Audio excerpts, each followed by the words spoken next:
É isso aí, pessoal. Cá estamos para mais um Conta Outra, podcast aqui do Sindicato dos Bancários de Bauru e Região. Sistemamente, a gente responde. E hoje estamos aqui com a decoração toda especial, clima de Halloween e também com um tema super especial. Nós vamos falar hoje sobre lendas urbanas, vamos falar daqui de algumas de Bauru, mas tenho certeza que você também vai lembrar de algumas da sua cidade e pode interagir com a gente, comentando aí nas redes, tá bom? E também, além de especial, também estou com presenças muito especiais, né? Fabiana Rocha e Alex Sanches são historiadores, servidores de carreira. Fabiana, gerente de museus e de pesquisa histórica. E o Alex, supervisor do Museu Histórico Municipal daqui de Bauru. Sejam bem-vindos, pessoal. Obrigado. Eu sou Bruno Navarini, diretor sindical, e aqui ao meu lado, Paulo Tonon, Laura Xavier, Beto Castilho, meus companheiros de luta. Time completo hoje. Time completo. Pô, né? Se a gente não for campeão hoje, hein, Beto? Desse time aqui. É isso aí, pessoal. Então lá vamos começar, então, sobre o termo lendas urbanas, né? O que é exatamente uma lenda urbana? O que a gente pode aí explicar a respeito desse termo para quem tem alguma dúvida? Pode começar, Rolo. Primeiras. Bom, lenda urbana, na verdade, é algo que é construído no dia a dia, que passa de pai para filho, na vizinhança. São as histórias, são os causos, aquilo que é contado de maneira não formal, né? É construído pelo cotidiano, pela história dos antepassados, pelo contexto histórico. Então não é, na verdade, algo... Tem uma certa licença histórica e poética nessa construção, né? As pessoas vão contando, é memória oral, basicamente memória oral. E a lenda, ela serve justamente para preencher algumas lacunas da história do dia a dia. Então você tem os fatos que acontecem, só que aí tem algumas coisas que o pessoal não sabe não sabe como que ocorreu aquilo. E aí, para criar uma coisa mais verdadeira, ou então para explicar o inexplicável, eles acabam colocando algumas pitadinhas, né, da onde vem, junto da cultura daquela região, e aí vai aumentando as lendas, né? Vai alimentando as lendas. Acho que uma característica, né, da cultura popular é essa transmissão, até uma necessidade, né, de uma transmissão oral para que ela se perpetue, né? Mas nos tempos atuais a gente também tem as questões de muitas lendas se espalharem por outras formas, né? Por e-mail, ali nas redes, né? Isso também acaba contribuindo para esse folclore, né? Exatamente, que nem tem o caso do Azarias Leite, que o pessoal fala do assassinato dele, e aí, como não conhece a história direito, mesmo porque Bauru, a gente tem um problema muito grande aqui, que a nossa história não foi contada por historiadores, ela foi contada por memorialistas. Então você vai catando o que o pessoal escutou de um, escutou de outro, e o assassinato das Azarias Leite acabou virando um triângulo, o desfecho de um triângulo amoroso, ou então ele teve dívidas por causa de jogo, isso não tem nada a ver, entendeu?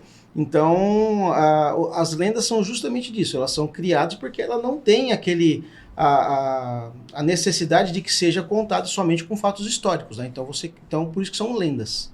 Perfeito. Então já vamos trazer esse assunto dessas lendas bauruenses, porque eu moro em Bauru há mais tempo do que eu morava na minha cidade natal.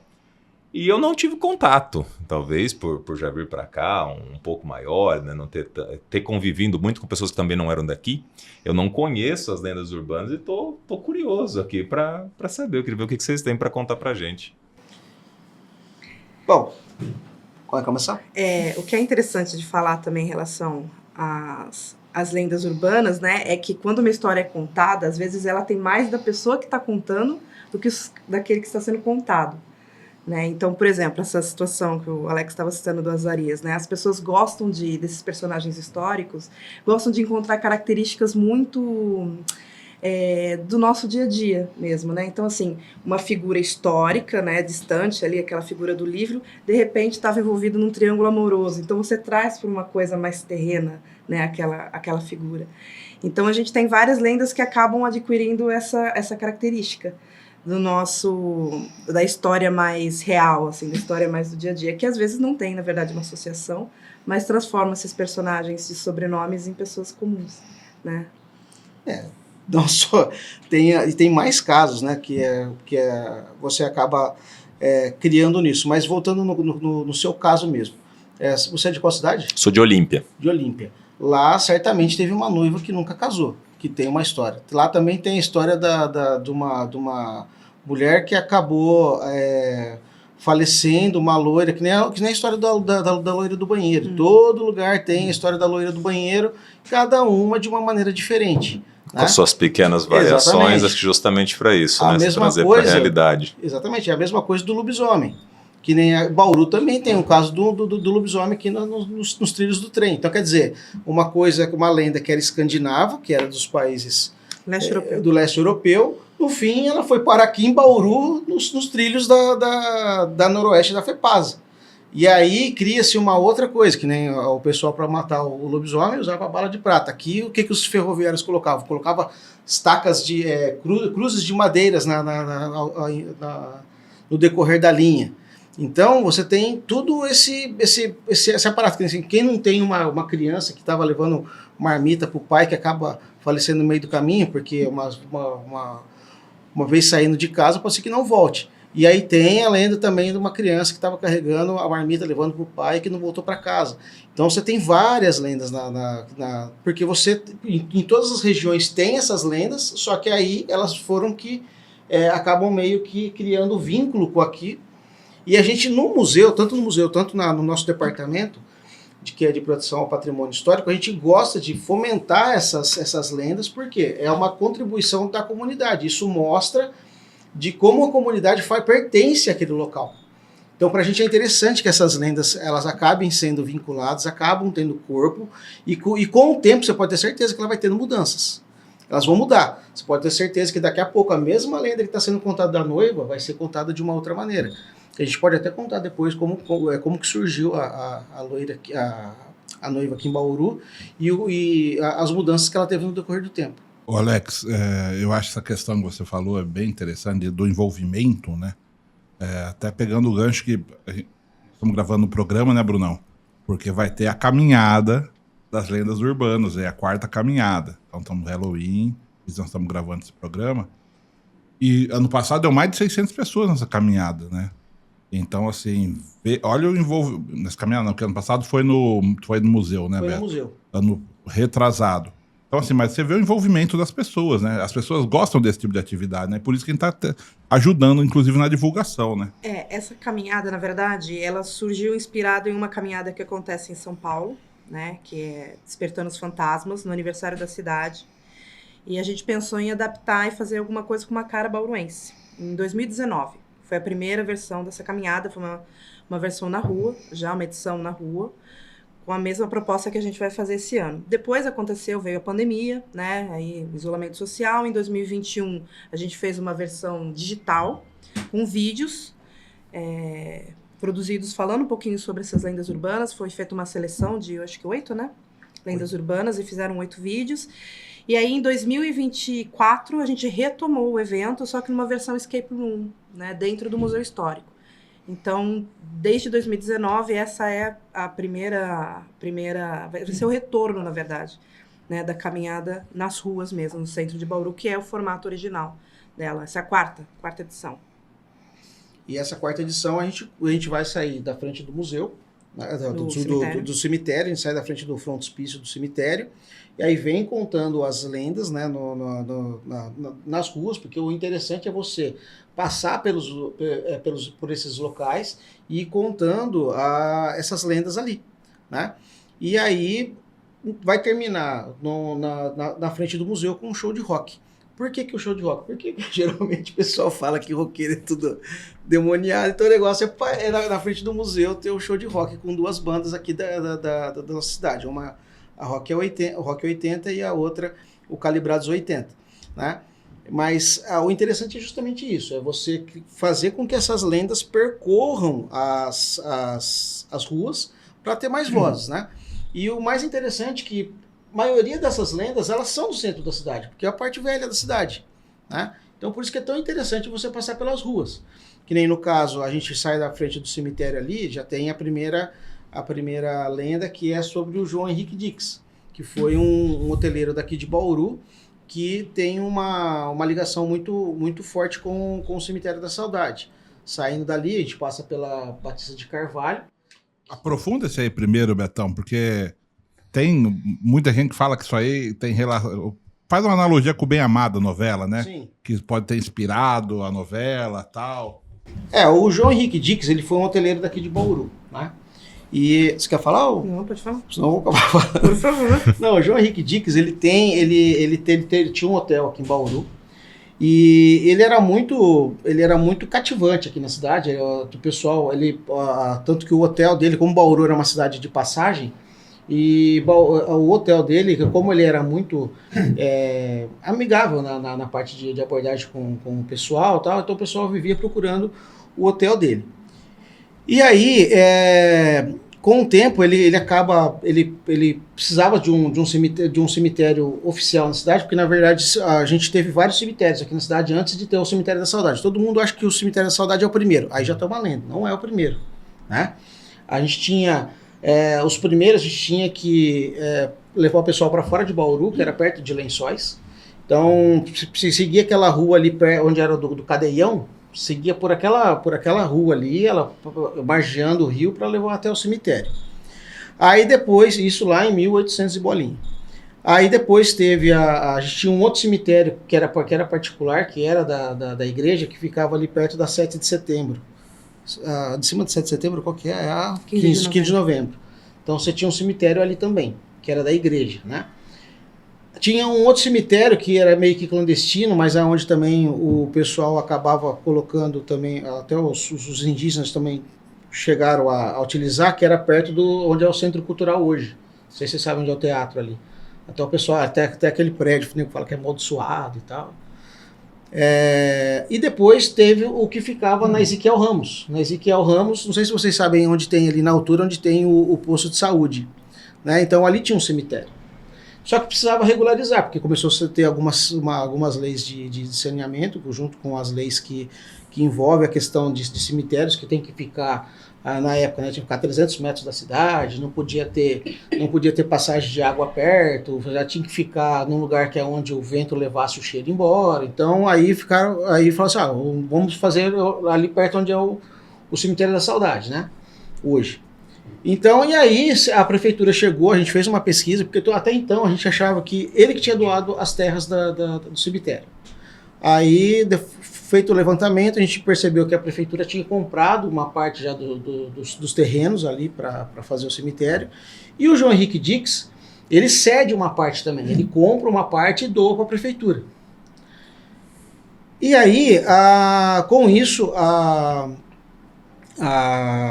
ele... Segundo a lenda, ele queria que esse cemitério fosse inaugurado com urgência para ele fazer parte da inauguração do cemitério. E aí, segundo consta, falou que estava demorando muito e tal, e aí lá, quando foi aprovado, lá em 26 de junho, se eu não me engano, 26 de junho de 1908, que foi aprovado, ele foi lá e ele se mata para ser o primeiro a ser enterrado. Só que assim... daí que vem a lenda, tem muitas lacunas, né? Tem muitas coisas ali que não bate. Se você começa a procurar, você fala, mas isso aqui não está batendo com isso. Então, aí qual que é a lenda? A lenda é que ele se matou para ser o primeiro a ser enterrado, tanto que ele é o túmulo número 1 do cemitério, é ele, João Henrique Dix. Só que assim, só que o cemitério só foi ser inaugurado 2 anos depois, porque depois a prefeitura teve que fazer a contratação para montar o cemitério, regularizar o cemitério. Então, quer dizer, ele acabou sendo... Então, alguns historiadores acham que ele foi enterrado num outro cemitério, no que ficava ali na Ezequiel Ramos. Depois ele teve que fazer o translado do corpo dele, tanto que se você olhar o túmulo dele, não bate com a entrada da onde seria o cemitério, porque o Cemitério da Saudade não seria a entrada ali na 1º de agosto, sim na Batista de Carvalho, porque era a principal rua, né? Então seria ali na Batista de Carvalho. Então você vê que ele está no meio de 2 ruas, ele não está aonde seria a entrada do cemitério. O cemitério, o túmulo dele está ao contrário, está de costas para a rua, né? Então, tem essas... Então, aí acaba vindo as lendas. Então, mas por que ele se matou? Aí o pessoal fala que tinha um político aqui na cidade, que tinha um caso com a esposa dele, e aí esse político que acabou vindo, amando do político, acabaram matando ele, e aí aí a hora que matou ele, então vamos aprovar correndo o cemitério para enterrar ele lá. Então tem todas essas lendas em volta dessa história. E a questão do Bem Amado é o seguinte: falam que lá na década de 70, o Dias Gomes, que é o autor da novela do Bem Amado, ele teria passado por Bauru, conhecido essa lenda, viu essa lenda e homenageou essa lenda na novela, né? Porque daí tem o Eurico Paraguaçu, né, que é o prefeito da cidade, na qual ele o sonho dele era inaugurar um cemitério, tanto que na campanha dele eleitoral ele falava assim: vote em um homem sério e ganhe um cemitério, né? Isso era o bordão dele na novela.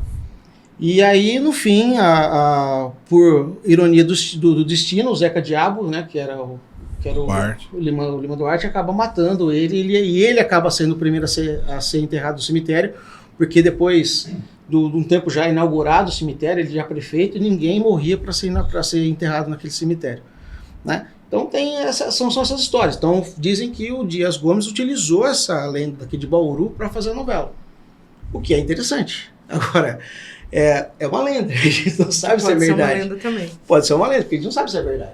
Uma coisa bem interessante que eu tenho observado aqui, né, que, como vocês falaram, a lenda urbana, ela parte ali às vezes de um elemento real, né? Sim. E aí ela é contada com alguns elementos para trazer o mítico ali pro que é palpável, né? Exato. E ela transmite uma mensagem também. Eu tenho observado aqui uma mensagem, por exemplo, a criança saiu à noite, falou, cuidado para você andar à noite. Morreu lá, por quê? Tinha um triângulo amoroso, tá fazendo coisa errada. Né? Ela tenta passar uma mensagem ali de alerta, de cuidado, né? Sim. É que nem a história da Chapeuzinho Vermelho. Se você pegar a história do Chapeuzinho Vermelho, que é toda linda, bonitinha, na verdade não foi bem aquilo, né? Você conhece a história do Chapeuzinho Vermelho, né? Sim, como todo conto, a Pequena Sereia, né? Tem outro formato. Que nem assim, dizem que os irmãos Grimm, eles cataram essa história da Chapeuzinho, e na verdade eram contos, se eu não me engano, são alemão. Eu não lembro se vai ser alemão, eu não vou lembrar como que era o conto. Mas assim, o conto que é o seguinte: naquela época era muito comum ter como chama? Pedolatria, né? Pedolatria com crianças, né? Sim. Pedolatria. E aí, o que acontece? Quando fala assim, nossa, que olhos grandes você tem, que não sei o que lá, que boca grande você tem. Então, na verdade, no conto original, a criança ela ia se despindo. Entendeu? Ela ia se despindo. E o lance do lobo é a selvageria do homem. Né? Então, é justamente a selvageria do homem. Então, o conto da Chapeuzinho Vermelho, de ela não ir para um lugar onde que é mais fácil, pelo caminho mais longo, ela seguia a trilha que a mãe mandou, se você for ver, a Chapeuzinho ela fez totalmente ao contrário do que a mãe dela mandou. A mãe dela falou assim, você vai catar isso aqui, vai levar para sua avó e vai por aqui. E não, a Chapeuzinho faz ao contrário.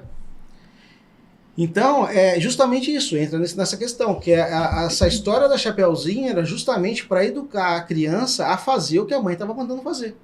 Para colocar medo, né? É que nem a história do Homem do Saco.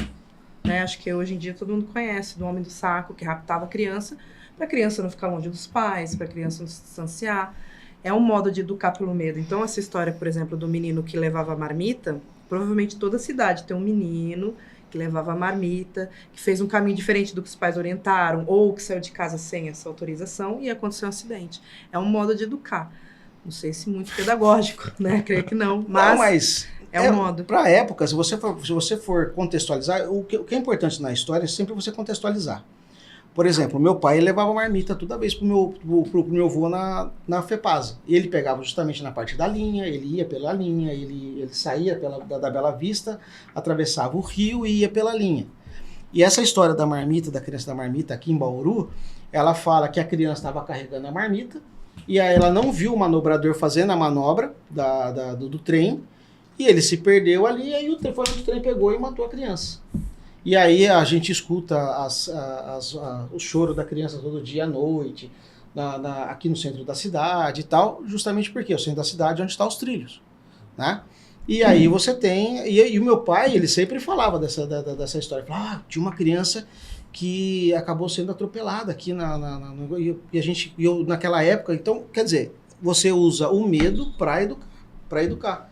Então, no contexto histórico, é o que se faziam. De vez era a parte de você colocar uma educação na criança era por medo. Como a Fabiana disse, o homem do saco. Além do mais, tem mais. Que nem assim, eu lembro quando eu estava na escola que a minha mãe falava assim, nunca aceite doce de quem você não conhece, porque tem droga, não sei o quê. Então, é justamente por causa disso. Porque você não tem... ao longo da história, muitas pessoas que queriam fazer mal com as crianças, utilizavam o quê? Utilizavam doce. E até a questão de você usar personagens urbanos do dia a dia para construir as lendas, para usar esse medo. Por exemplo, às vezes tem um andarilho de um determinado bairro. Às vezes o pai e a mãe vêm, olha, cuidado, ele faz isso, ele faz aquilo, não tem absolutamente nada a ver, mas foi criado um clima de medo para educar usando um personagem aleatório. E aí essas lendas se constroem dessa maneira. Isso vai passando. Às vezes a pessoa ganha um nome, ganha uma origem, e aí essas lendas se constroem. Então conta pra gente essa história da noiva aí, pra gente contextualizar como que seria em Bauru e cada um fazer o seu pensamento acerca da sua cidade, né? A noiva, no contexto geral, era uma... Aqui a gente usa um pouquinho, tem uma adaptação, porque Bauru passou por uma situação muito específica, né? 2 vezes, por sinal. Bauru tinha uma pequena capela, ali na região da atual Praça Rui Barbosa. Tem até a delimitação dela no chão, quem passar por lá consegue ver. Tem uma marcação bem em frente à catedral, uma marcação branca no chão, que era exatamente o terreno. É cinza? Sim. Eu acho que ficou. Acho que ela era branca, o tempo ela cinzentou. Tem hoje isso lá? Sim. Tem. Nossa, nunca reparei. Demarca exatamente o terreno da capelinha. Né? Também tem outras versões para isso. Tem. Né? Como toda história, tem outras versões. Tem gente que fala que ali demarcou onde foi velado as Arias Leite. Então tem uma série de outras versões, mas a que a gente conhece mais popular seria que ali seria o terreno da antiga capelinha, que foi derrubada. Eu não vou me estender muito, porque a história é um pouco longa, né? Ela foi derrubada contra gosto da igreja, então Bauru sofreu o que muita gente diz que foi uma excomunhão, mas na verdade foi um interdito. Que seria basicamente uma excomunhão para cidades, né, no contexto geral, não é uma pessoa, né, então... Essa aqui é a maquete, tá vendo? O jeito que é a imagem. Só que hoje não está assim. Dá hoje para pegar, Adriel? Na verdade, historicamente seria assim, ela teria desse jeito, porque onde está o coreto hoje é onde estava o cruzeiro. Você tá vendo esse triangulinho, esse retângulo ali? Só que aí o Jurandir Bueno, que nessa maquete foi feita para quando foi inaugurar a praça como ela está hoje. Só que o Jurandir Bueno, esteticamente, ele preferiu colocar ela paralela àquela saída, essa saída aqui que sai da igreja, tá vendo? Então ele colocou paralelo. Mas originalmente a capela estaria desse jeito, por isso que a capela foi demolida e tal. Então Bauru foi excomungada, é isso? Foi interditada. Interditada. É um interdicto que chama exatamente esse termo, só que o pessoal já fala excomunhão porque é basicamente a mesma coisa. Durante quantos anos, Alex? Eu não lembro. Foi quase 10 anos. E aí construíram a igreja matriz, né, onde hoje é a catedral. Depois de alguns anos, demoliram também essa igreja. Bauru novamente foi interditada. E aí a lenda da noiva é a seguinte. Uma mulher tinha feito uma promessa, né, de se casar naquela igreja matriz, era o sonho dela, e a igreja foi demolida e ela não pôde casar naquela igreja. E aí ela morreu de desgosto, e aí a lenda conta que ela fica buscando um marido, que quando ele der esse beijo nela, né, coisas acontecerão. Aí acompanha a caminhada para saber o final da lenda também. Então, você já encontrou a noiva por aí, andando por aí ou não? Interessante esse tema, não conhecia a lenda da noiva, e acho que o tema é inesgotável e eu tô aqui muito curioso mesmo, muito interessado, porque sou de Bauru, conheço uma porrada de lendas, mas deve ter um monte que eu não conheço também e quero conhecer. muito bem acompanhado aqui pela Laura, pelo Tonon, pelo Bruno. Obrigado, gente. É uma honra estar aqui. Valeu. Eu tô achando a Laura tão quietinha, Bruno. Eu tô aqui, tô pensando nas lendas urbanas. A minha infância, eu não passei aqui em Bauru. Eu sou de Araçatuba, mas essa questão educativa, talvez não tanto pedagógica, certamente permeou a minha infância. Eu tinha muito medo do Homem do Saco. E eu chorava muito quando meu irmão fazia arte e eu não, porque ele ia ser pego pelo Homem do Saco. Então, na escolinha que a gente estudava, era um cemitério indígena.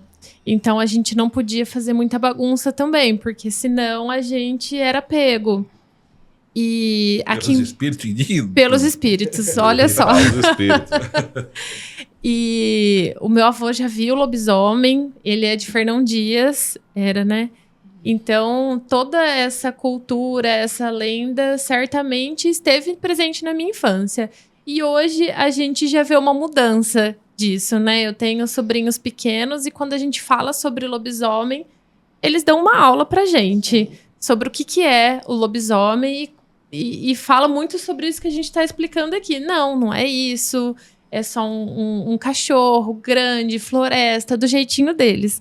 Mas como é bom reviver tudo isso e conhecer essas histórias daqui de Bauru também. Eu tô aqui, tô só pensando em tudo que eu vivi. Hoje já não dá mais para contar assim para as crianças, né? E eu queria perguntar para vocês, qual que é o envolvimento de jovens e crianças? Elas participam também desse evento? Ou são pessoas adultas? Eu vou até fazer uma contribuição que eu estava aqui pensando e a Laura foi super precisa, né? Lá em Olímpia a gente tem um festival anual de folclore, né, no qual as lendas são recontadas, o curupira, o saci, e danças típicas, né? O festival vem do país todo. E assim, a cultura popular, se ela não for transmitida por meio dessa oralidade de geração em geração, ela morre, né? Essa história ela vai se perdendo. E ali no festival a gente fica observando, às vezes vem um grupo e você vê que tem crianças ali. Então você sabe que aquilo está sendo... O movimento está acontecendo para ser passado para frente. Então, primeiro, parabéns para vocês por organizarem esse evento, manterem esse tema ali, porque acho que isso é essencial para a preservação desse traço da cultura popular. E eu estava justamente pensando nisso que ela falou, como que é feito essa parte de passar para a geração nesse aspecto. Começa você. Na verdade é o seguinte, é muito importante, a criança estar envolvida, porque é uma forma de você passar de geração para geração, como você disse. E é tão importante porque é aquele lance do contexto. Cada pessoa ela vai criar dentro do seu contexto, ela vai fomentar aquela ideia e isso aí vai acabar criando uma identidade dela e passando para outro. Por isso que é tão importante nesse evento nosso que a gente pede para o pessoal ir a caráter, então ir vestido. Porque isso faz com que a criança perca o medo, porque já não está mais dentro do nosso contexto criar uma educação através do medo, né? E sim que ela faça parte daquilo ali, que ela se sinta à vontade de estar ali, porque senão também não tem o porquê ela não tem o porquê ela passar para frente. Geralmente o seu medo você acaba enterrando.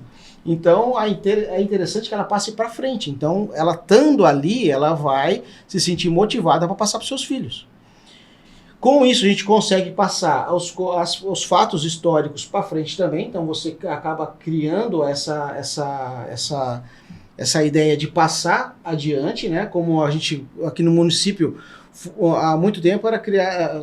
Eu sempre, quando estava na escola, sempre falava assim: não, Bauru é uma cidade de comércio. Então tem que ter muito comércio, tem que, sei lá, ter muita também, um polo de educação, e tem que ir também de saúde, não sei o que, tal, e de ferrovia. Então Bauru, por um bom tempo, ela só passava a ideia de que era comércio, a parte de hospitalidade e a parte de ferrovia. A ferrovia, ela meio que acabou. Apesar de estar no nosso escudo, a representação do escudo que eu falo, do escudo da cidade, da representação da ferrovia, mas só na escola que ensina onde que está a ferrovia, que nem o pessoal que está aqui na mesa. Vocês são de Bauru, tirando o Bruno, né? Mas onde que está representada a ferrovia no nosso escudo? Aonde está representado a indústria no nosso escudo? Aonde está apresentado a... Vocês conhecem o escudo de Bauru, né? Sim.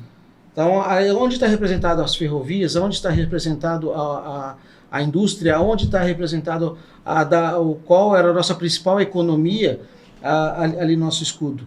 O que tinha de região, o que tinha na região ali no escudo, na bandeira, quais são os traços que estão a nossa história ali. Hoje os nossos filhos aprendem isso na escola. Outra coisa, o Beto falou uma coisa que é muito interessante. Você falou que a gente é um pessoal dedicado. Realmente, hoje se você for a nossa gestora, com a nossa identidade também dentro dentro da administração, hoje os nossos funcionários, a gente tem não só eu e ela como historiadores, mas a gente também tem o Lucas, que é historiador, tem o Douglas, que é historiador, nós temos a Olga, que é uma museóloga. Então, antigamente, quem trabalhava no museu é quem estava dando trabalho na prefeitura. Você está dando trabalho, então você era remanejado para o museu. Hoje não. Hoje nós temos profissionais para estar ali, que é aquilo que eu falei. Hoje a ideia nossa é a gente ter historiadores para escrever a história de Bauru. Porque, contextualizando, né, os nossos memorialistas, eles não perderam nenhum valor, eles estão ali porque foi eles que ajudaram a passar a história adiante, mas hoje a gente, de uma maneira mais profissional, a gente consegue ir atrás dos fatos e colocar ele em realidade, né? Como foi dito agora há pouco o negócio da praça, ninguém sabe por que a capela... Se você perguntar para o povo bauruense por que a capela foi derrubada, o pessoal vai falar assim, não, porque iam construir uma igreja no lugar. Mas na verdade não, na verdade quando ela foi criada ali, a parte de trás da capela pegava um pouco da Batista de Carvalho. Só que aí o jeito que foi derrubado de uma maneira errada. O pessoal foi lá cortar os mourões da capela para derrubar essa capela, para justificar a derrubada dessa capela e criar uma outra. Só que ninguém avisou o padre, ninguém avisou o paróquio que estava ali. Entendeu? Então com isso, com os historiadores que estão ali, com os profissionais que estão ali, a gente consegue relatar o porquê que aquilo ali está ali, por que aconteceu esse fato, e passar para frente. Então é tão importante que as crianças elas façam parte, porque geralmente, né, a gente aprendeu na escola que a história é chata, que a história não vai servir para nada. Entendeu? Só que o que é um povo que não conhece o seu passado, o que ele vai fazer do seu futuro? Se você não souber quem é, o principal problema de existência do ser humano hoje é porque o pessoal não sabe quem é. Ele está sempre procurando o que você é. E nada mais importante do que um projeto desse, de você levar as lendas urbanas e a pessoa ver o que ela é, da onde que ela veio, quais são as histórias que estão rodeando ela, e ela passar para frente, então ela cria um vínculo com aquilo e ela se sente parte daquilo. E é onde você vai criando a parte de existência. Você fala assim, não, você existe, você está aqui, você tem tudo isso aqui que está em volta de você, então você tem que seguir em frente para passar para os seus familiares também.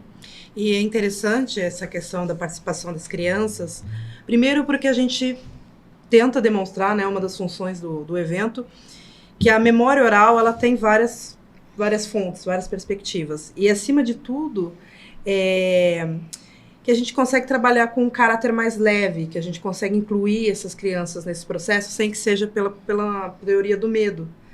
Né? Por isso a proposta de um evento divertido. Então, assim, a gente traz a questão do terror, as lendas às vezes são complexas, né? Mas também mostrar que, olha, são lendas, né? Podem ser leves. E eu ia falar, tá super moderno, que vai ter flash mob, né? Vai ter muita coisa aí no evento, também, né? A gente vai premiar as 3 melhores fantasias, né? Então, justamente para trazer a criança no dia ali a fazer parte do evento, né? E outras questões também, por exemplo, hoje tem um pessoal que faz o cosplay, né? A gente se prepara um ano inteiro para fazer as fantasias, né? Personagens, né? Não são fantasias, cosplay são personagens mesmo. Então é um momento deles brilharem, é um momento que, além de conhecerem essas lendas urbanas, estarem ligados à história da cidade, à memória oral, também vão poder mostrar um pouquinho do trabalho deles nesse processo. Eu sou tão atrevido que, mesmo diante de 2 historiadores altamente preparados, eu quero fazer algumas considerações pessoais, que são abstrações minhas, assim. A lenda urbana, ela tem depois, né? Até os irmãos Grimm, né? Que são alemães e geniais, brilhantes e tal, eles foram coletando, né? Pelo interior da Alemanha. A Alemanha que é um país jovem, né? Um país que se forma no século XIX, né? Então, é um país, assim, muito plural, muito mais diverso do que as pessoas imaginam, né? Cada região da Alemanha é muito diferente da outra, né? E os irmãos Grimm, eles fazem eles vão coletando, conversando com pessoas, assim, e a gente eu quero enaltecer uma outra figura, que é a figura do idoso, que ele carrega consigo toda essa tradição oral, e a gente já está se despedindo de algumas gerações, né? E a gente tem que aproveitar essas pessoas, a gente tem que conversar com essas pessoas, a gente tem que estar presente, a gente aprende demais com essas pessoas. E é excitante, é muito legal conversar com os historiadores que estão aqui, e eu presumo que para eles seja muito excitante também conversar com essas pessoas idosas que contam essas histórias que nem foram anotadas em nenhum papel. Histórias que começaram, talvez, com pessoas analfabetas que sequer sabiam escrever, mas já sabiam criar, mas já sabiam tornar a realidade mais excitante, mais interessante. Agora, saindo um pouco do que seja a lenda urbana que flerte com o sobrenatural, né? Bauru é uma cidade irrepetível. Eu sou bauruense e eu tenho o maior orgulho de Bauru. Eu acho que as lendas de Bauru elas extrapolam todos os limites, elas vão para o mundo inteiro. Pensem vocês que nós temos aqui em Bauru Pelé. E uma lenda urbana que eu sempre ouvi desde criança é que o irmão do Pelé, o Zoca, se quisesse, teria sido maior ainda que o Pelé. Mas ele não teve interesse em jogar futebol. Isso é uma lenda. Todo mundo sabe que o Pelé é insuperável. Mas tinha gente que gostava de falar que aqui em Bauru surgiu um outro grande jogador, que foi o Toninho Guerreiro, mas ele tinha um irmão que era o Bi. E as pessoas falavam, não, o Bi só não foi maior que o Toninho Guerreiro porque ele não tinha um braço. Se ele tivesse os dois braços, ele teria sido maior que o Toninho Guerreiro. O Toninho Guerreiro é o maior jogador da história do Esporte Clube Noroeste. O Pelé, ele nasce em Bauru. Eu discordo dos historiadores quando dizem que o Pelé nasceu em Três Corações. Quem nasceu lá foi uma criança, que se chamava Edson Arantes do Nascimento. Aos 3 anos, o pai do Pelé, o Dondinho, vem jogar em Bauru, no BAC, para ser estrela do BAC. O Dondinho era um craque, né? Todo respeito aos tricordianos, né? O Pelé nasceu em Três Corações, uma ova. O Pelé nasceu em Bauru.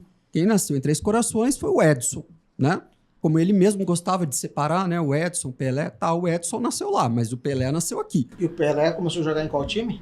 O Pelé começou a jogar futebol de salão em Bauru, num time que se chamava Radar. Sim, mas ele jogou profissionalmente, qual foi o primeiro No time? BAC. O Pelé, Os ele... 3 primeiros jogos dele foi no Noroeste. Como no Noroeste, ele vestiu a camisa do Noroeste, ele tinha... Vejam vocês... O que é lenda urbana aí? Lei do Urbano. Não, a imagem do Pelé está muito relacionada ao BAC, porque ele compôs um time com outras figuras icônicas do futebol bauruense, né? Como Lacito, Paçoca, aquele time do Baquinho. Mas ele fez 3 amistosos pelo Noroeste e não ficou. Não ficou porque ele foi preparado por 2 monstros do futebol, o Valdemar de Brito, que é ídolo eterno da torcida do São Lourenço, né? E também pelo próprio pai, Dondinho, que foi um dos maiores cabeceadores da história do futebol. Talvez o Baltazar do Corinthians tenha sido melhor que ele apenas. Mas certamente ele foi maior que o Jardel até, como cabeceador. Não vai falar da lenda urbana da atual prefeita? Essa é uma lenda urbana que eu vi recentemente. Eu não sei se é verdade, quero até aproveitar a presença dos historiadores bauruenses, que tem uma lenda urbana que a prefeita de Bauru, que ela não é daqui, que ela saiu de Birigui, que ela é de lá, que ela estava indo para São Paulo cantar. E aí o carro dela quebrou em Bauru, ela desceu do carro, olhou para a cidade e falou, quer saber, eu vou ficar aqui e vou ser prefeita daqui. Eu não sei se isso é uma lenda, eu não sei se ela é daqui, eu não conheço a prefeita, mas essa lenda urbana que todo mundo conta, né? que ela é de Birigui, que ela estava indo para São Paulo e parou em Bauru, não sei por quê, e decidiu que ia ser O carro prefeita. quebrou. Parece que foi o carro quebrou, o pneu furou, cada um conta de um jeito, né? Isso que é engraçado da lenda urbana. Aí ela falou assim, não, vou ficar aqui, porque é mais fácil ser prefeita aqui do que lá em Birigui. Então eu vou ser prefeita aqui. Não sei se é uma lenda urbana isso, mas fato é que a gente tem uma prefeita aqui que eu não conheço muito bem. Eu comecei a vê-la na campanha e não sabia nem E quem continuamos sem ver muito ela, né, Beto? Eu Só vejo em vídeos, né? Só em em vídeos. festa. Festa. Festa eu vejo. Brunão, assuma o controle desse programa, vai. Vamos lá, vamos dar continuidade. Uma curiosidade, para não deixar nenhuma ponta solta aqui, a gente citou o Azarias Leite, Sim. para mim era só nome de rua. Como que é essa história aí? Quer falar?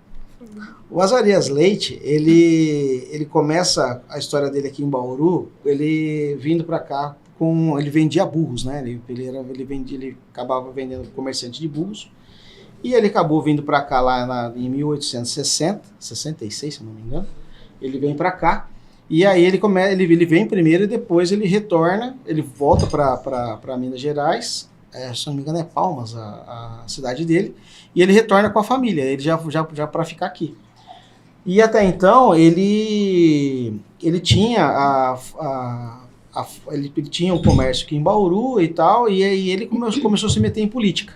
Ele e o tio dele, que é o coronel o Araújo Leite, né?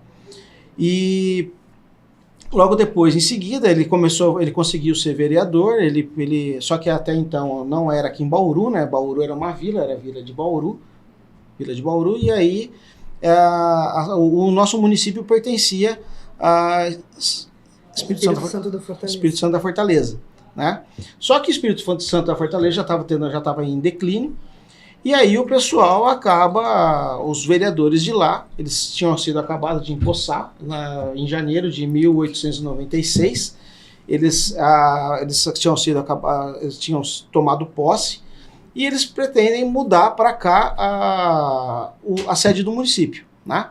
Que até o pessoal fala dos relógios adiantados, que também é uma outra lenda, né?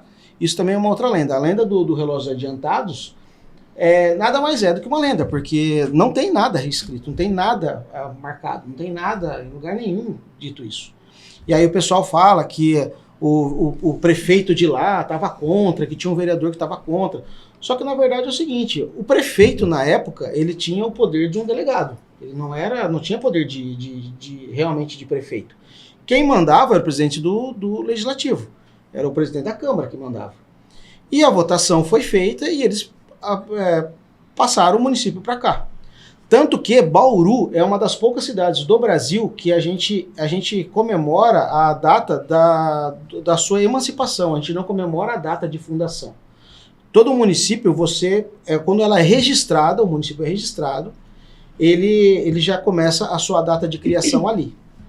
Bauru não, Bauru ela é registrada em 1856, se eu não me engano, em Botucatu. Só que antes disso já tinha passado por aqui uma expedição que veio da Alemanha. E eles já tinham registrado o Bauru, então na verdade a gente poderia já tá utilizando essa data de criação dessa expedição, mas nem do registrado em cartório a gente utiliza. E aí Bauru, em janeiro de 1896, tem a mudança de sede, veio para cá. Só que Bauru não comemora também em janeiro, a gente só comemora no dia 1º de agosto de 1896. Por quê? É a emancipação do município. Que aí o Azarias Leite foi junto com... O Azarias Leite foi para... Eles tentaram em Lençóis, não conseguiram, porque Lençóis era o que a gente era subordinado a Lençóis, aí não conseguiram ali, tiveram que ir para São Paulo para conseguir trazer a sede do município. Beleza. E aí o Azarias, ele tinha não só a parte do comércio dele, porque depois ele teve uma fazenda, que foi uma das maiores produtoras de café da América Latina. Ele que ajudou a trazer a ferrovia para cá. porque a ferrovia era para ter saído de Pederneiras, mas a comitiva que veio tratar sobre a Noroeste aqui em Bauru foi muito mal recebida em Pederneiras. Ele foi atrás, levou o pessoal para a fazenda dele. Aí, com isso, fez com que trouxesse para cá a ferrovia. Ele trouxe o primeiro banco de custeio rural para o município. Então, o Azarias Leite ele tinha muitos comércios aqui. E aí, quando a gente estava falando da morte dele, que o pessoal achou que era de um triângulo amoroso, que não sei o que, tal, na verdade, o pessoal fala que isso tem registrado em ata da Câmara, tá? Que ele pressionava muito eu esqueci o nome do rapaz agora, que é o que precisava fazer o levantamento das terras da família Carneiro. Tinha muita fazenda e o Carneiro tinha morrido, e aí ele precisava fazer, ele queria que fizesse o inventário dessas terras, porque ele queria adquirir mais terras. E aí, como ele registrou até em ata, mandou para o presidente do estado, falando que o cara estava fazendo um mau serviço e tal, isso cria ele cria uma indigestão política no nosso município aqui, na região. E aí, dizem que foi por causa dessa indigestão política que acabaram assassinando ele. Assassinaram ele no dia 19 de outubro de 1910, aqui na Baixada do Silvino, né? E uma das lendas é que o pessoal ali da Baixada do Silvino sempre vê um homem a cavalo à noite, andando ali para aquela região, tal, porque foi ali que ele foi assassinado. Então, tem essa história do Azarias, né? Só para pontuar o que o Beto falou, da questão do imaginário, né? Porque a gente utiliza muito as falas orais do pessoal que é mais velho, justamente para isso, porque é onde a fumaça, há fogo. Então, quando a pessoa fala alguma coisa, fala um dado histórico, a gente anota aquilo ali e vai atrás daquela informação. O do Azarias Leite mesmo é um desses casos. Eu trabalhava no museu no finalzinho da década de 90 ali, e o Américo, que é o filho do Azarias Leite, ele gostava muito de ir no museu, porque como tinha algumas peças que eram do pai dele, né, como a gente tem a escrivaninha que era do Azarias Leite, tem lá o armário que era do Azarias Leite, tem o coldre, que ele carregava a arma, que quando ele foi assassinado, então manchou o coldre dele com sangue e tal. Então a gente tem esse tipo de peças dentro do museu. E o filho dele gostava de ir lá visitar o museu. E ele ficava contando causos. Ele falava, então, meu pai usava isso aqui. Tem a bengala dele toda trabalhada. Então, com as falas do Américo, que é o filho, ele morreu com 104 anos, a gente pega essas falas e vai atrás dessas falas e vê até onde é verdade. Entendeu? Então, por isso que é tão importante a gente escutar os mais velhos. Porque sempre tem uma coisa nova. Por exemplo, a gente estava falando da Praça Rui Barbosa, da onde que a capela acabou sendo mudada de lugar, né? O Jurandir Bueno, quando fez o desenho, o layout da praça, ele acabou colocando ela paralela àquela saída principal da catedral. Mas, na verdade, ela ficava meio que perpendicular, em ângulo. Porque os relatos do pessoal mais antigo falavam o seguinte, que a capela ela dava de frente para o cruzeiro. E o cruzeiro ficava onde hoje é o coreto. Então, se você colocar ela paralela, não dá com o cruzeiro. Então, você tem que virar a parte da capela. Por isso que ela é em ângulo. Entendeu? Porque se o coreto está onde ficava o cruzeiro, então tem que ser ali. Porque o cruzeiro sempre fica de frente para a capela. E o pessoal mais velho relata que o cruzeiro que foi feito naquela época da capela foi feito com uma árvore tão verde, tão verde, tão verde, que a hora que fizeram o cruzeiro, que colocaram ela de novo, ele floresceu. Mas como que floresceu se ali o apelido que o pessoal dava para Araújo Leite era Saara. Areal. Era o Saara ali, né? Uhum. Então como que uma árvore como que uma árvore vai florescer num lugar que é de areia? E uma outra coisa que é importante também é que nem Bauru. Qual que é a origem da palavra Bauru? Todo mundo fala o quê? Que é cesto de frutas. Foi isso que a gente aprendeu na escola, Bauru, cesto de frutas. Só que, como que pode ser cesto de frutas? Se você pegar Nas mercearias antigas, o slogan de Bauru era o quê? Bauru, capital da Terra Branca. O Bauru Terra Sem Limites é um bordão que foi criado na época do Avalone. Eu esqueci o nome do cara que deu o bordão agora, mas é da década de 50, se eu não me engano. Antes disso era Bauru, capital da Terra Branca. Terra Branca vem do quê? Vem de rio. Rio não dá fruta. Não tem como dar fruta. Então, por quê? Porque é uma terra, ela é uma areia. Ela não tem... Então não tem como ser Bauru cesto de frutas. E aí você pegando a etimologia do nome, você tem lá 9 denominações ligadas à água. Então é água suja, água turva, água escura, água fedida, água de nível baixo. Então você tem várias com água. 2 a respeito de ave, de animal. Que nem ave de rapina em cima do que dizem que a hora que essa comitiva estava passando por Bauru, o índio que estava fazendo, que estava servindo como cicerone, ficou como guia ali, ele fala, o Bauru, que era uma ave de rapina em cima da árvore. Entendeu?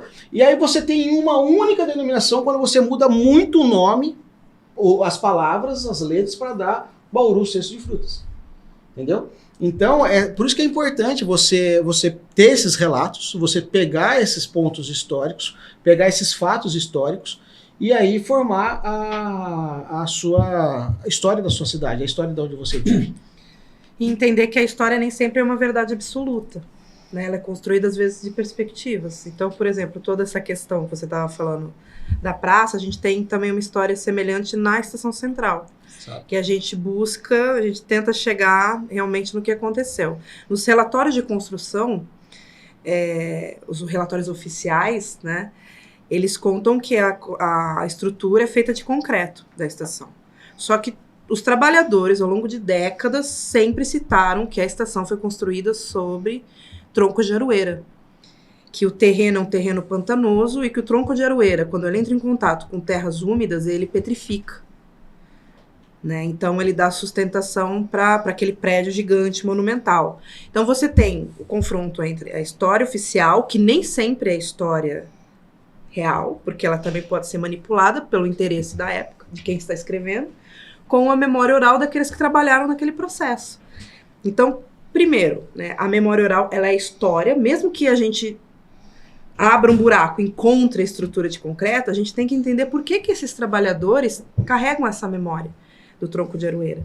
Então, isso também é história. Isso também faz parte da história. É uma construção. Né? Então, fazer história, trabalhar com produção de historiografia e tudo mais, é entender que todos são sujeitos históricos. Ouvir o idoso, ouvir o mais velho, também tem que ser um processo de evitar o anacronismo, que é o julgamento do passado. Entender o porquê que aquela pessoa está contando a história. Por que as pessoas querem atribuir ao Azarias Leite essa questão do triângulo amoroso, né? Você não tratar isso como, não, isso não aconteceu. Para aquela pessoa, é uma questão ligada à história dela, né? E por isso que a gente trabalha com registro de memória oral, as gravações, né? É um processo que a gente nem sempre consegue fazer com frequência, mas a gente trabalha, se empenha muito para a gente registrar esses depoimentos em áudio, porque até o modo como a pessoa se expressa, o timbre da voz demonstra medo, insegurança, orgulho, isso também é um documento. Trauma, exatamente.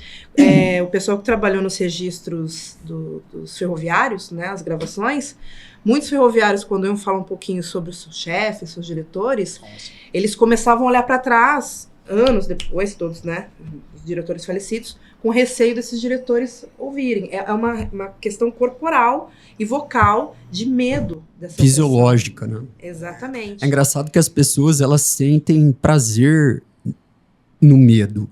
É por isso que a gente tem uma porrada de filme de terror e de suspense, né? E as lendas urbanas que flertem com esses sentimentos, né? Resvalem no satanismo, no sobrenatural, elas acabam fazendo as pessoas se sentirem mais curiosas e morbidamente mais interessadas. Mas eu noto que as lendas urbanas, elas também são direcionadas convenientemente para algumas finalidades, né? Aquele papo do leite com manga, que podia causar a morte, todo mundo sabe de onde vem isso. Aquele outro papo que... Bom, vamos falar dos irmãos Grimm, né? Os irmãos Grimm, que, a meu ver, são as figuras mais notáveis, né? Os maiores contadores de lendas, né? Que não são urbanas, porque eles foram coletando em todos os lugares, né? Entre camponeses, inclusive. Mas quando elas chegam ao Brasil, elas são adaptadas.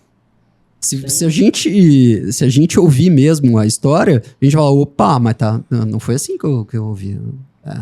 Porque não tem final feliz com os irmãos Grimm, não. E eu costumo dizer que os irmãos Grimm, eles foram desgraçadamente pasteurizados aqui no Brasil. Porque eles chegam ao Brasil no momento em que nós temos uma sociedade mais desgraçadamente ainda, porque eu odeio, né, a figura do conservador, do reacionário e tal, tenho nojo mesmo, assim, porque ela está envolta, sobretudo, em hipocrisia, né? Mas nós tínhamos uma sociedade, aqui em Bauru, notadamente, que era uma sociedade racista, uma sociedade xenófoba, uma sociedade, ainda né? Mas era pior antes. Era uma sociedade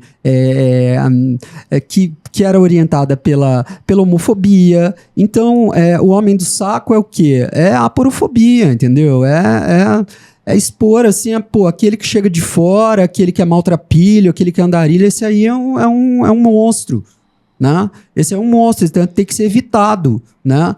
E tem gente que vai além ainda, que fala que o andarilho é um ET, como aconteceu em Varginha, né? Que se soube depois que era um andarilho deficiente, né? Que não cabia nos padrões, assim, né? E aí já começam a falar que era um ET e tal. Fazer um gancho, mas sabe que aqui em Bauru também, como a gente é Springfield brasileira, sim, em Bauru também teve um caso de ET que essa é uma lenda também. Sim. O Dailton de Oliveira, em 1968, ele saiu na mão com um alienígena. Aqui em Bauru. Nunca tinha ouvido falar disso. Nunca ouviu? É uma lenda, inclusive, na nossa segunda caminhada das lendas urbanas, a gente fala, né? A gente fala a respeito disso. Que é em 1968, o Daildo, ele era vigia aqui na Companhia Elétrica de São Paulo, né? Que é a CESP, antiga CESP, lá na subestação. E ele fala que ele saiu na mão com 3 alienígenas ali. Que os dois ainda renderam ele e tal.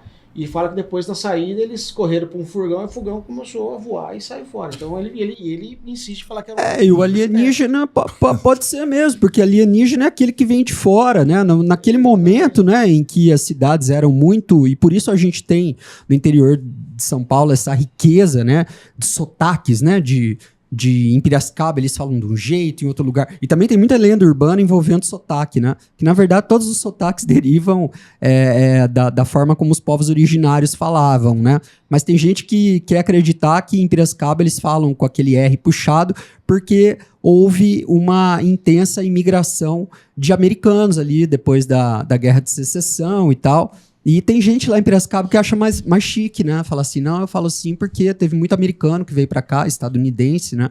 É melhor a gente falar assim, né? Porque o ego deles já tá muito inflado, né? Vamos falar estadunidense que é melhor.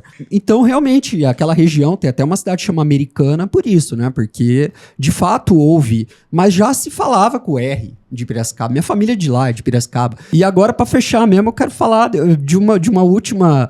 coisa que eu não sei se é lenda urbana ou não. Todo mundo fala que o Che dormiu 2 noites em Bauru. Que ele estava a caminho da Bolívia e que ele usava um pseudônimo e que eu não duvido, porque é muito engraçado que a gente tem a ferrovia como tá na nossa bandeira, tá no nosso coração, só que a ferrovia a gente fala dela, parece que a gente tá falando de um animal extinto, né? Parece que a gente tá falando... Parece que olhar pra ferrovia hoje, parece que a gente tá olhando para um museu de história natural. Parece que a gente tá vendo dinossauros ali.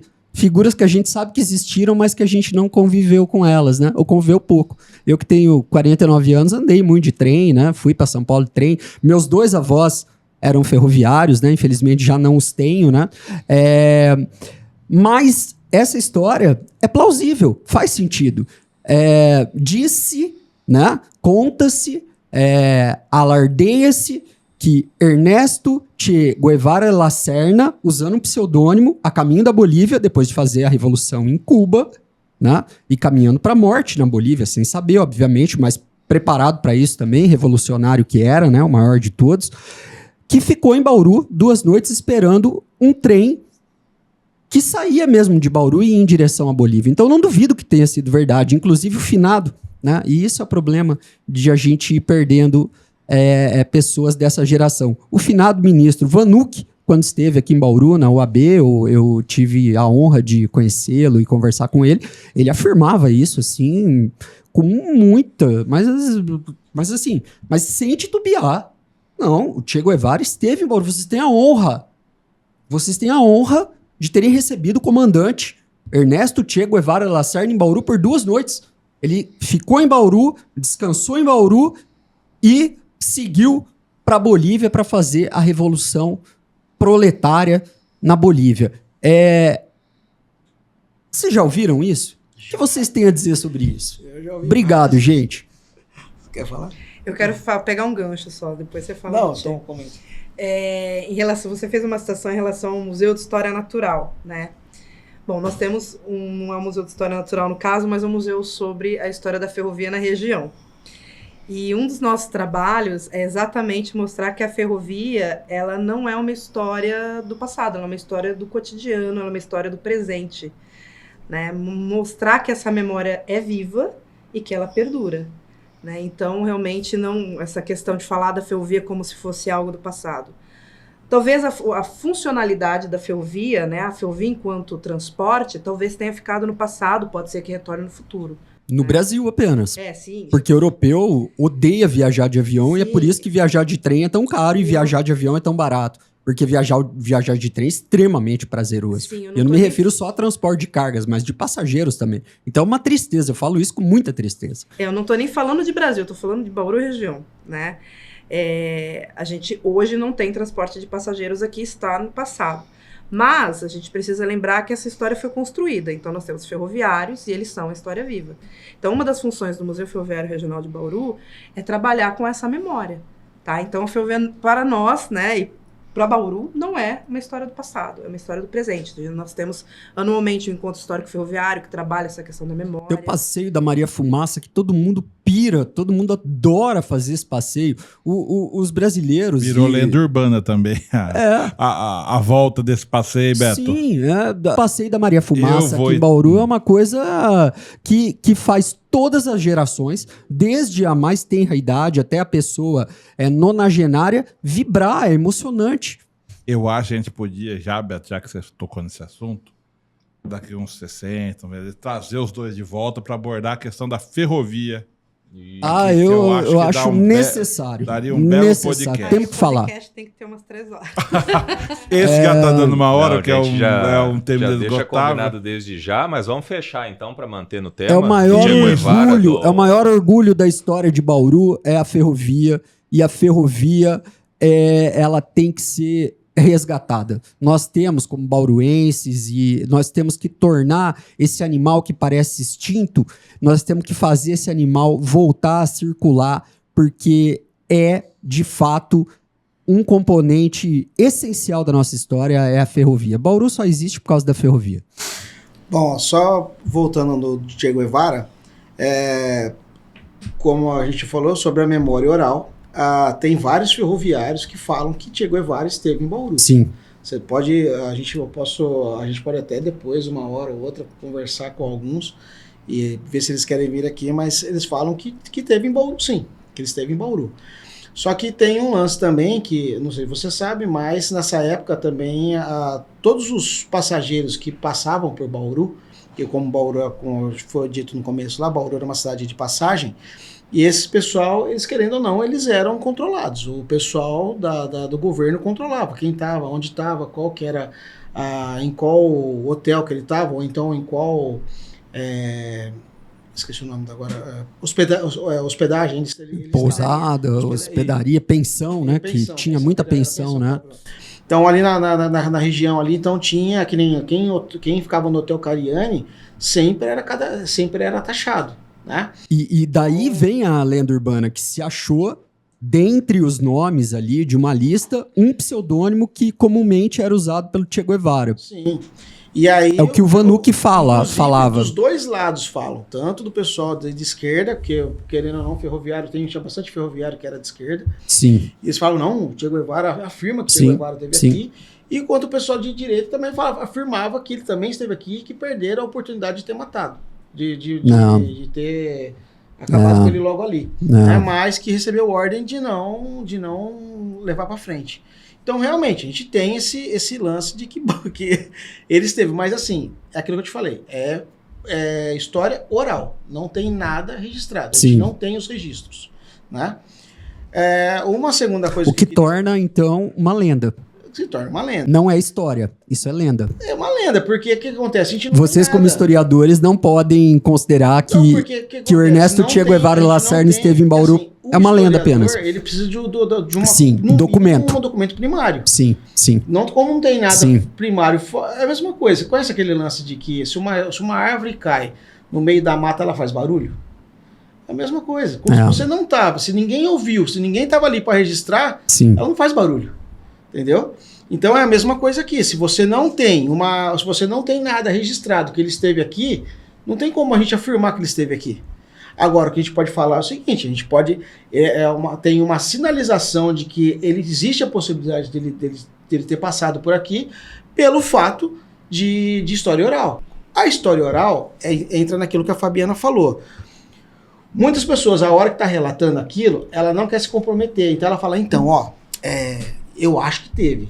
Aí a história fica parecida com o direito, né? A história oral é mais ou menos como a prova testemunhal, né? A mesma coisa como a gente estava falando agora há pouco. Como que eu vou pegar e vou falar o seguinte, o João Henrique disse que aconteceu isso com o cara. Porque um monte de gente falou. Mas vai saber se é verdade. Então você utiliza a história oral para quê? Para te dar um norte.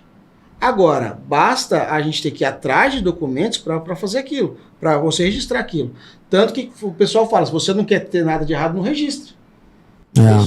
Ô, Brunão, eu vou fazer um convite pro pessoal e aí depois eu acho que a gente passa pra Fabi aí, pro Alex falarem qual vai ser o trajeto, mas o que nós, os sindicatos bancários de Bauru, que estamos emprestando o carro de som para essa atividade, porque a gente aqui é a favor da cultura e a gente quer, como nós falamos no último podcast, né, Beto e Laura? A gente quer que nos usem mesmo para ajudar a viabilização da cultura na cidade. O mínimo que a gente pode fazer a arte, a história, retribuir pela riqueza que nos proporciona. A nossa existência só faz sentido diante da cultura que se expressa na arte e na história também. Eu acho que a lenda é um aspecto artístico da história, né? É muito, muito bonito e é inesgotável o tema. É legal a gente marcar outros encontros. Exatamente. Ficou coisa que eu queria perguntar exatamente e não tem tempo para isso. Mas o convite é 6h30, eles vão falar qual vai ser o percurso, começa lá no cemitério. Quando chegar às 8h30, que eles vão passar aqui na frente do sindicato, vocês param aqui no sindicato, vejam a banda Doce Vampira, que tributa a Rita Lee, no dia 31 vai ser um bom evento. Depois vocês continuam, vão lá para a estação ferroviária, curtir o rock and roll do Calibrado. Um rolezaço vai ser. E do Rock 80. Eu acho que fica um excelente programa para todo mundo. Começa às 6h30, passa aqui pelo Cid Bar e termina lá na estação ferroviária. Perfeito. Qual vai ser o trajeto, Fabi?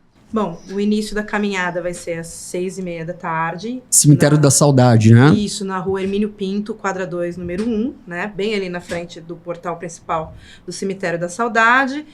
Segue pela Hermínio, virando na rua Batista de Carvalho, Rua Anhanguera, 1º de agosto, até a Praça Rui Barbosa, Antônio Alves, passa aqui, né, na Marcondes Salgado, e depois vai até a Rua Rio Branco, finalizando ali em frente ao Museu Histórico Municipal, na quadra 3 da Rua Rio Branco.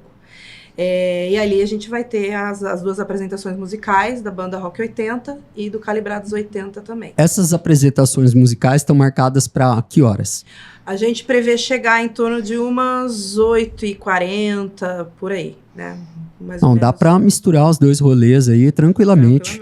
Tranquilamente, sim, de bar e caminhada conectados aí. conectados. E assim, lembrando, o Cindybar aqui, né, pessoal? Tudo a preço de custo, entrada gratuita, vai ter maquiagem, vai ter decoração, que nem aqui o estúdio, tudo perfeito, né, Laura? Faça o convite, Laura, você que falou muito pouco hoje. Pessoal, muito obrigada ao convite que vocês trazem aqui pra gente. Com certeza vai ser fantástico. Inclusive, eu vou participar, vou caminhar, vou estar fantasiada, tô levando uma turma comigo e vou parar aqui no Cindybar. Vou curtir a banda aqui. É tudo pertinho, então dá pra gente fazer um rolê bem gostoso mesmo. Esse tema Lendas Urbanas, como o Beto disse, ele é inesgotável. E daqui a gente viu que é possível derivar temas que vão política, educação, psicologia, sociologia, história. Eu acho que é uma aula muito importante. E eu fiz muita questão de perguntar, entender sobre as crianças, porque eu tenho crianças que eu vou levar comigo. E eu acho que é uma oportunidade de contar história da cidade, história mesmo, para que elas vivenciem isso. Então, foi uma aula para mim e eu tô muito grata. E venham para o Cindybar, participem da caminhada, que vai ser fantástico. Vai ser uma oportunidade de conhecer muito mais sobre Bauru e sob uma perspectiva diferente. Isso, lembrando que o Cindybar não tem custo, as bebidas são vendidas a preço de custo e tem ali também o espaço para você trazer a sua criança, ficar ali sossegado e aproveitar o show numa boa. Fabiana, Alex, foi riquíssimo ter vocês aqui com a gente. Muito obrigado. Já fica o convite aberto para a gente abordar outros temas aí no campo da história. Foi um prazer. Prazer todo nosso. Bom, foi um prazer estar aqui também. E convide a gente, e eu só quero falar pro Paulo